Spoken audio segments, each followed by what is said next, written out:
And hi, I'm Doug Keck, and welcome to the Catholic Sphere.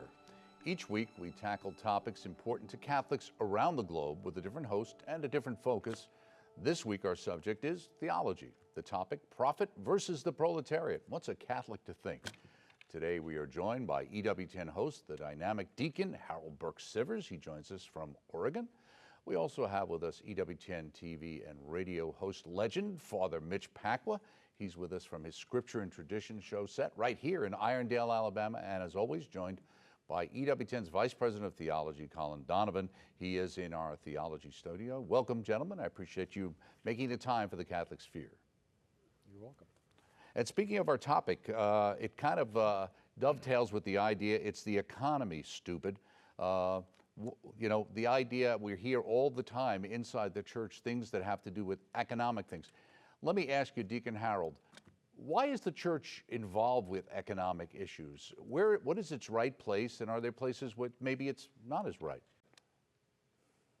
Yeah, so the word economy, and Father Mitch can correct my Greek here, comes from the word oikonomia, which means the workings of. So ultimately, the economy is not so much about money, in so much as about God's working in salvation, right? And everything flows from that reality. So in a free market economy is good insofar it is subordered to a strong judicial framework and what's called economic personalism. So in other words, from a religious cultural perspective, we're not just, kind of this atheist materialism, which is highly advanced mechanisms. We have a human uniqueness that can't be reduced to just mechanical, just mechanisms, right? There's a reality of who we are in God and our responsibility to our brothers and sisters in the thriving of human culture.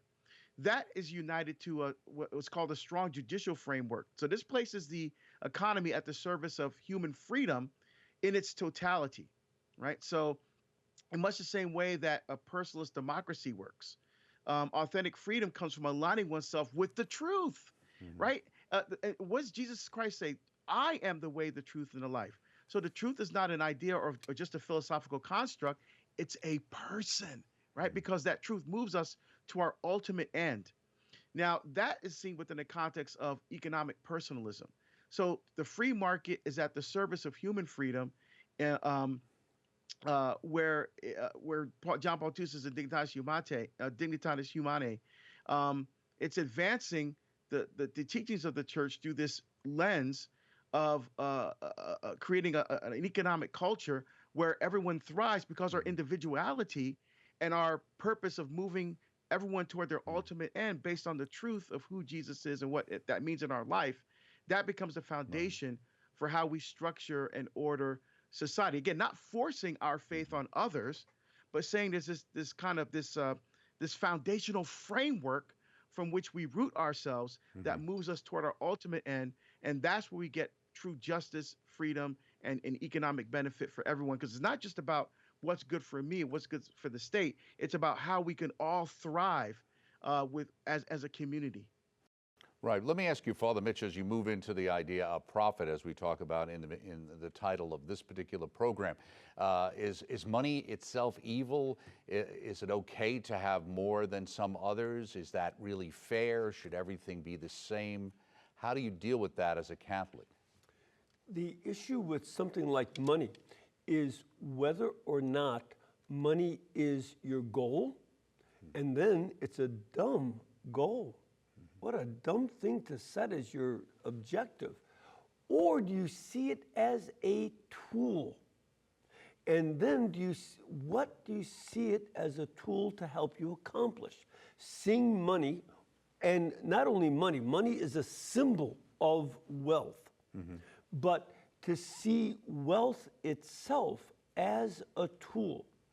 There's the basics that you need it as a tool to keep yourself alive, with enough clothing to stay warm and enough housing and food and drink to keep yourself together. And then when you have larger responsibilities like family, then you also take care of them. and get them involved in the economy. But it's also a tool, as every parent who ever gives an allowance to a child, not that the child earns it, but they give them an allowance based on doing various chores. This becomes also a tool to teach responsibility, and also becomes a tool to help encourage people to be creative in making more wealth, to become clever, like the servants in Matthew 25 who invested the talents. And remember, a talent was 65 pounds of gold or silver. And they invested it and became clever, and they are commended by Christ for being wise, and they are given more responsibilities. These are the objects, and money and wealth is the tool. We have to keep it in that perspective. How do we develop human creativity and responsibility, as well as security? It's a tension between security of having enough to live on and creativity to take risks. This is one of the reasons, because it is so complex. The economy is very rich and very complex, and is constantly adjusting itself to new needs and circumstances, that it requires humans with a lot of different experience to be able to use that security, creativity, and responsibility factors together with other people to build up an economy. And this ends up being something that helps people become more fully human as a result. Right, absolutely. And of course, some people would say that, you know, over the last 100 years, certainly in the Western nations, we've seen better economies, at least for the people living in it. And some would say that that's a function of the particular capitalist or somewhat capitalist approach to things. But things can be carried away either way. You get, you know, radical capitalism. But the response sometimes isn't to figure out how to make that work better. It can be to go to the other end of this kind of collectivism at the same time, which we even see in some ways in the early church, and, you know, with people coming together, which is why sometimes people say, well, see, Christianity, they're really about collectivism. They were really, the early church, they were really socialists, weren't they? No, but it illustrates maybe one polarity of this, and that is in the social teachings, whether it's from Leo XIII up to our day, you will find this idea of the universal destination of goods balanced against the need or the recognition that private property is the best way to manage those goods for the individual purposes of families and individuals and so on.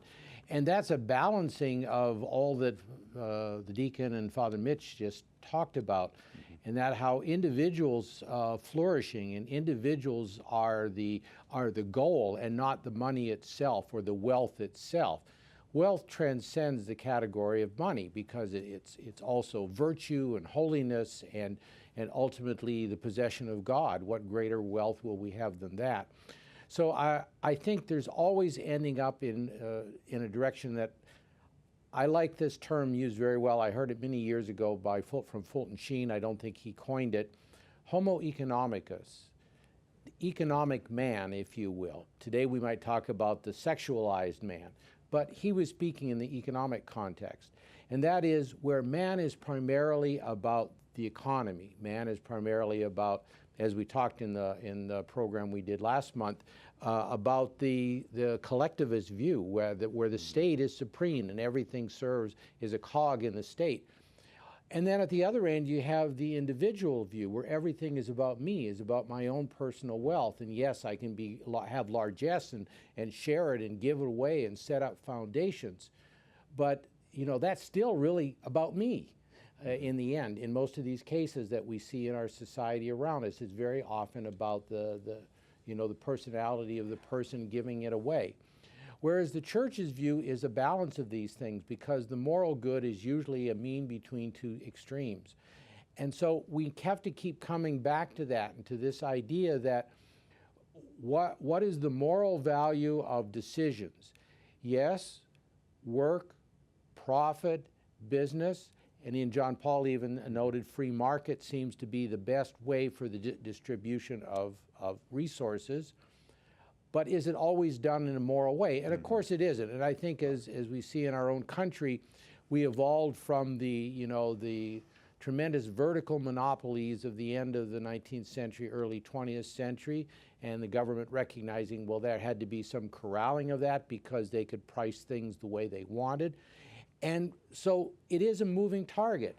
And that's because our lives are moving targets, and there always has to be the adjustments that we've talked about, where we're humanly always adjusting it to the circumstances of our day.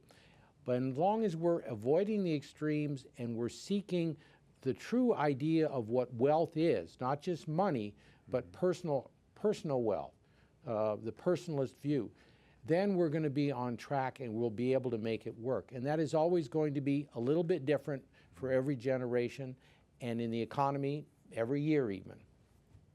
Right. Deacon Harold, you think about even things with the early church, and I always think about, the widows and orphans and looking after them.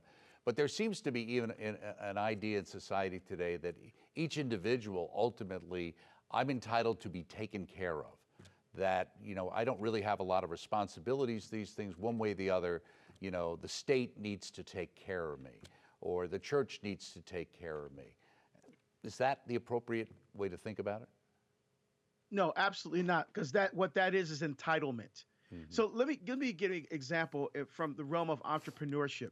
So when I made the decision to leave my law enforcement career back in 2012, I said, well, what's the best structure for me to be able to fulfill what God has planned for my life? Notice, as Father Mitch so beautifully said, how can I multiply my talents? It's not about how much money I can make, so I can buy a big house or a car and just have kind of this individualistic view of wealth. But it's, as Colin so beautifully said, it's holistic. So I'm thinking, okay, what talents and skills has God has given me?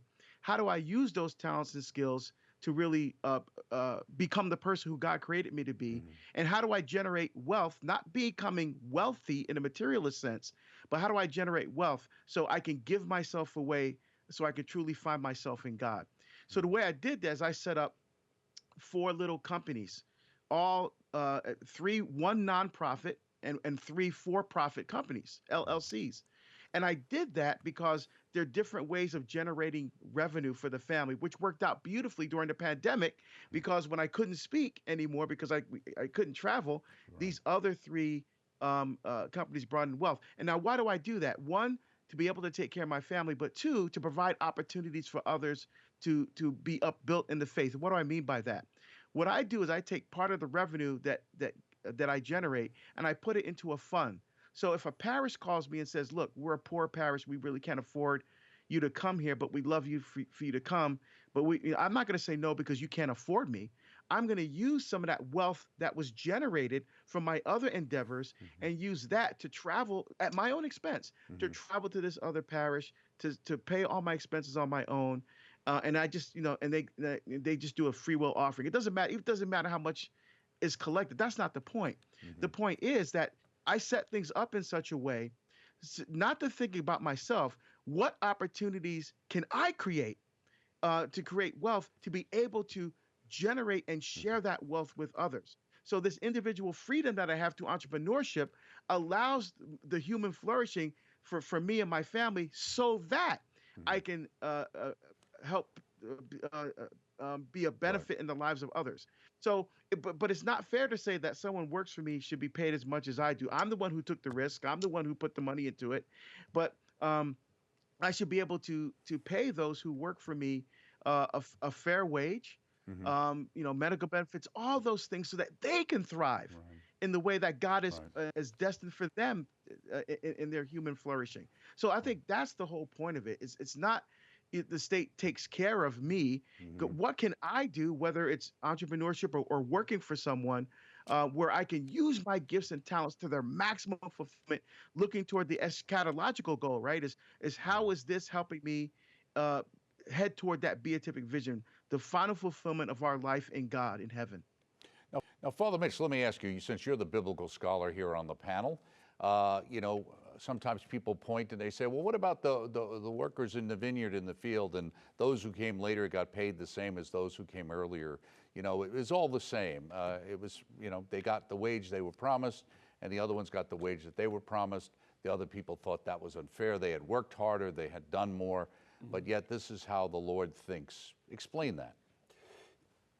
You're dealing with a certain kind of situation where there had been a verbal contract, which is the way contracts were made for the most part, and our Lord chooses to be generous. And in that parable, he is focusing on the generosity of God toward everybody, and in particular, he's dealing with people. For instance, in the Maronite Rite, we use that as a way to understand how the prophets came at the first hour, the apostles came at the sixth hour, the martyrs came at the fourth hour, at the ninth hour, and then the repentant sinners come at the 11th hour. But it's about everybody ultimately depending on God's generosity. Where that comes to apply is that everybody, no matter how rich or how poor you are, you have to realize it is God who created the grains and the meats and the vegetables and all the other things. You receive that as a gift. And economically, the earth itself is a gift. So you don't really earn it, no matter how long you work here. Whereas there's a balancing parable, with the three servants who earn talents, or in the case of the third one, who buries the talent and takes no initiative. That focuses on the other aspect, that the Lord gives us responsibility, and we have to exercise that responsibility. So, and again, every parent should understand this. None of their babies deserve anything they get from their parents. They do it because they love them. That's that first paragraph. No matter if you're the first kid or the last kid, you get your food and love and clothes and all this other stuff. Though if you're the last kid, you probably don't get as many photographs as the first one. They don't care if you can walk after a while. It does tend to work that way, doesn't it? But at the same time, any good parent also wants to encourage their kids to be responsible and creative and develop their talents, or else. Right. And as Father Mitch was saying, Colin, in thinking about our Lord's generosity, it's the idea that we should know it's out there, but we shouldn't be necessarily always counting on it, thinking that's going to bail us out, that we have a certain responsibility ourselves in how we use the gifts we've been given, right? We do. There's an old proverb which is attributed to St. Augustine, but almost everybody disputes that it was St. Augustine, because I don't think you can find it in any of his writings. Work as if everything depended upon you, pray as if everything depended upon God.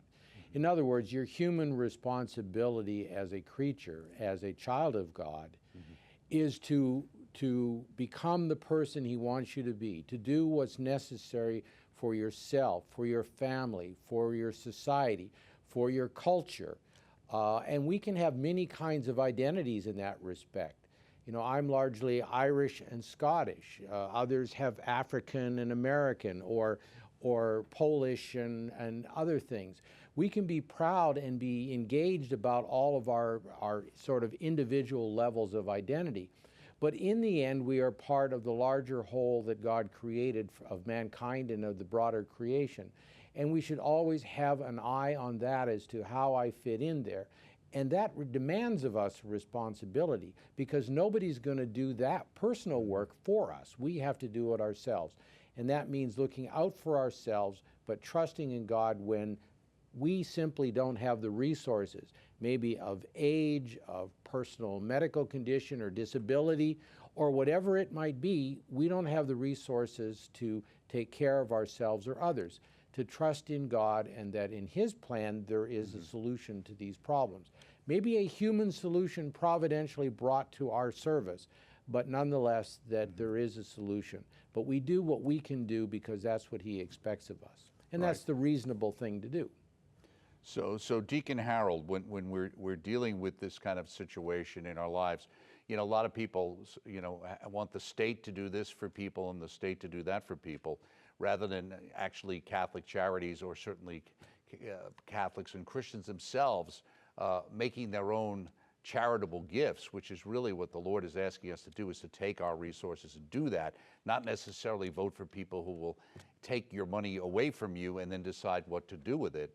That's not really charity. It maybe is needed in certain situations, but really we're called for our own charitable giving, right?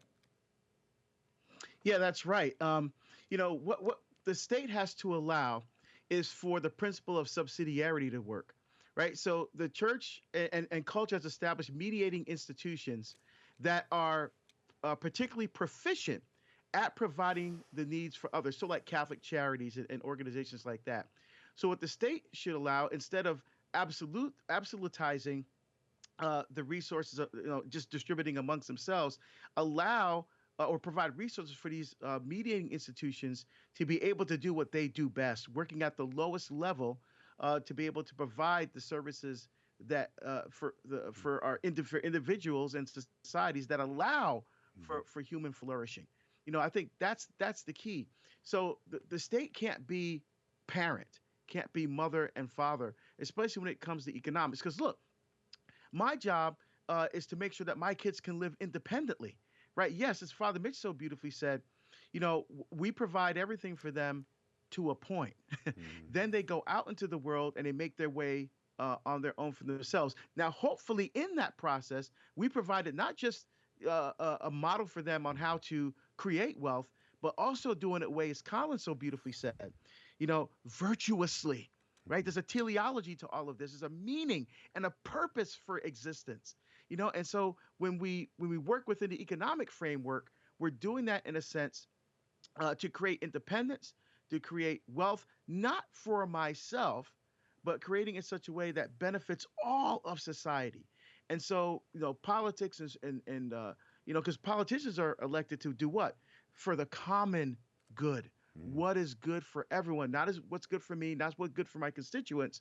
What is the best for the people that we serve, right? Touching that beautiful natural moral law that God has planted in everyone that's been created. And so we have that positive or human law that comes out of that allows for human flourishing, even in the economic sphere. So that's why it's so important that we're talking about this, particularly now, where we seem to be moving in a direction in our country, in our world, where we're absolutizing economics. Absolutely.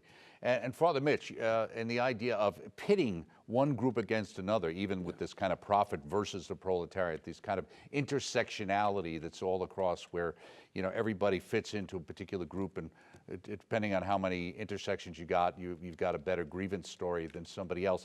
Isn't that a control mechanism that is used many times in societies?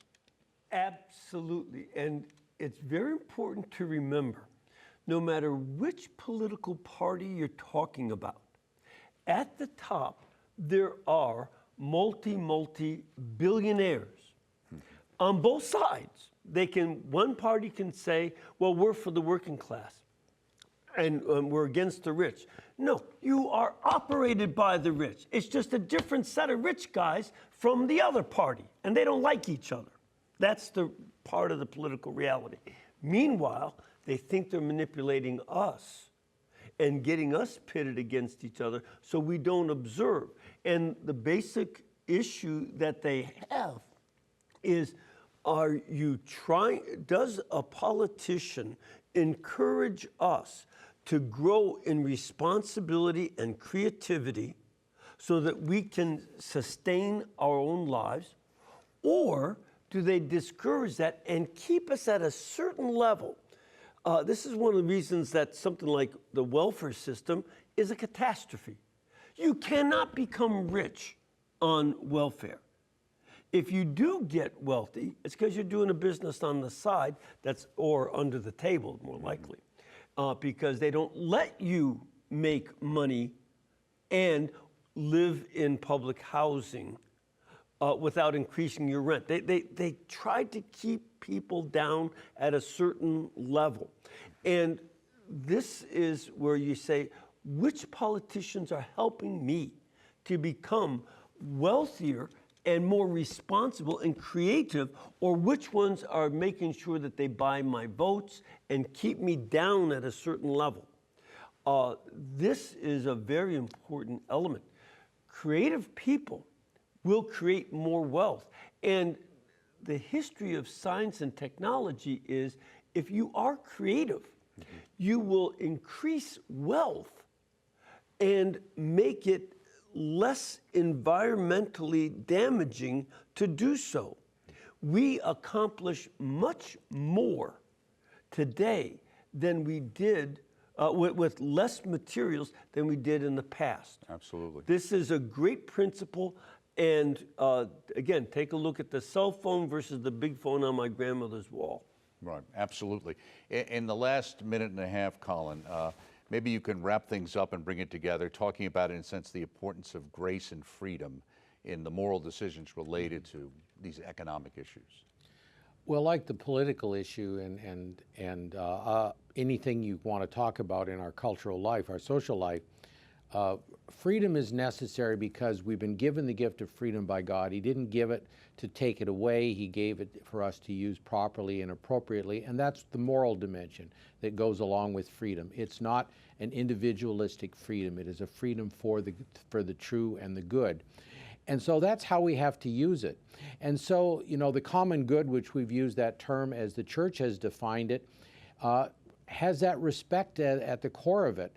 And that is the freedom of life. Life was created, it ought to be respected. And that's the dignity of the individual created. Our common good today is often to, and put in quotes there, to attack life and the dignity of the individual. It's marriage and family, the central principle, the central society of every society. And yet our common good, in quotes, today is often to attack the centrality of marriage and family in our culture. And the third one is freedom itself, primarily the freedom to educate, the parents to educate and raise their children according to their own their morality in a true and proper way, of course, in a human way. And the other freedoms that flow from that, the freedom of thought and so on. So all of these are under attack on the title of common good. They're collectivized, as we've said, and making everything surrender up its own individuality to that collective in these regards. We have the economy of time, and we have run out. Thank you so much, Colin Donovan, and of course, yourself and Father Mitch and Deacon Harold for all joining us today for this lively discussion. And thank you for joining us. Don't forget to join us next week when their host will be Ryan Penny here on the Catholic Sphere. We appreciate you stopping by. See you next time.